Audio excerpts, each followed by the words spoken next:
for those responsible for the arrangements to know in advance those who were able to accept the invitations.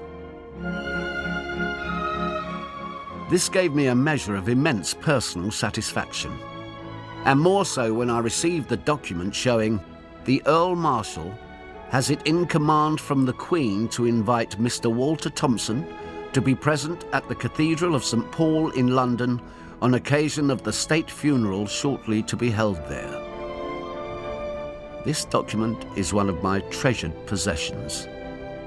I had not been forgotten. In the early morning of Saturday, January the 30th, 1965, I drove my car onto the prescribed route to St. Paul's Cathedral. The whole route, for hours before the ceremony, was crowded with people. I have officially attended state funerals before, but here was something entirely different. On other occasions, I have found people laughing and talking quite loudly to each other.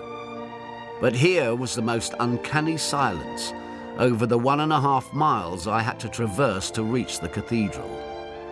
The people of London, and countless more from all over the world, were waiting to say goodbye to the man who had not only led them through our darkest hours, but had inspired them time and time again with the words of grim determination and encouragement.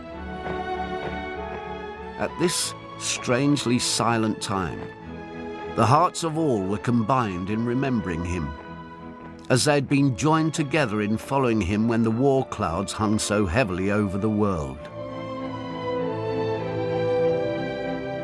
On reaching my seat in the cathedral, I looked around at my nearby companions to find that when all the seats were taken, most of Winston's main office staff for the war period were there together.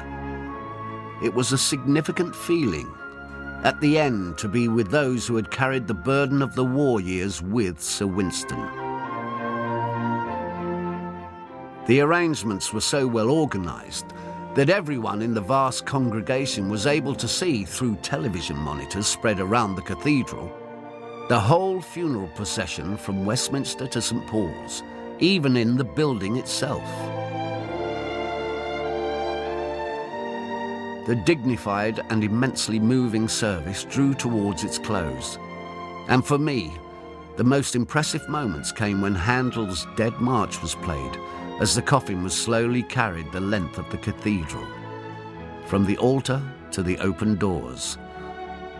As it disappeared from our view, the pent-up emotions of the congregation were released, and there were few dry eyes.